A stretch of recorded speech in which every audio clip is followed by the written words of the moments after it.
সুপ্রভাত সবাইকে। আজ আমাদের শবে বরাত।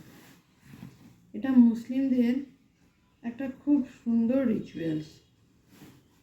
তো আজকের দিনটা অতি পবিত্রতার সাথে আমাদের পালন করতে হয়।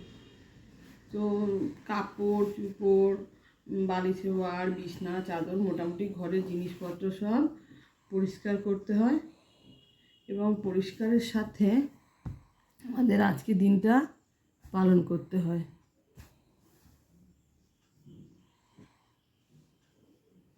তো শবে বরাত মানে আমরা সবাই জানি হালুয়া, রুটি, এইসব ব্যাপারগুলো।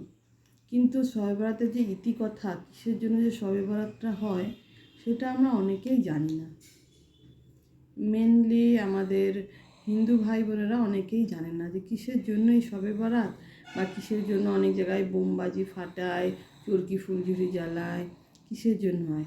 অ্যাকচুয়ালি ব্যাপারটা কী ছিল, সেই যুগে আমাদের ধর্মপ্রবর্তক হজরত মুহাম্মদ সাল্লামের সাথে এজিদ বলে অন্য একজনের যুদ্ধ হয়েছিল। খুব বড় যুদ্ধ চলছিল আরবে, ধর্মযুদ্ধ। তো দুই পক্ষের সৈনিকরা ছিল। তো এই যুদ্ধেই আমাদের যে ধর্মপ্রবর্তক হজরত মুহাম্মদ সাল্লামের দাঁত শহীদ হয়ে যান, মানে ওনার দুটো দাঁত ভেঙে যান। ভেঙে যাওয়াতে উনি তো খেতে পাচ্ছেন না। এবার খেতে না পেলে যুদ্ধ কী করে লড়বেন?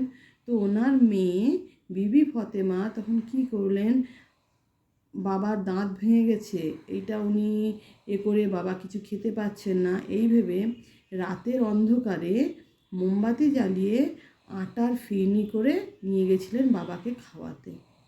একজন মেয়ে মানুষ হয়েও সেই যুগে তার বাবার প্রতি ভক্তি, যুদ্ধের ময়দানে যে মানে এটা দেখিয়েছিলেন যে বাবার প্রতি একটা মেয়ের কতটা ভক্তি থাকতে পারে, যে যুদ্ধের ময়দানে রাতের অন্ধকারে মোমবাতি হাতে নিয়ে বাবার জন্য খাবার নিয়ে গেছিলেন।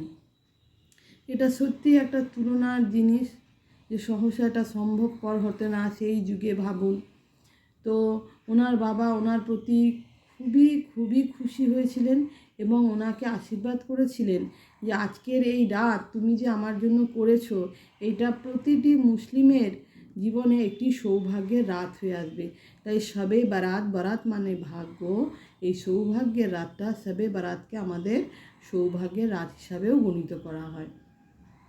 তো বোমাবাজি যে ফাটে, সেটা কিসের জন্য ফাটানো হয় না, বললাম না, এই যে যুদ্ধ হচ্ছিল, তো এই যুদ্ধর পরিবেশটাকে এই যুগে সৃষ্টি করার জন্যই কি করা হয়, এই বোমবাজি ফাটিয়ে সেইটা মনে করানো হয়।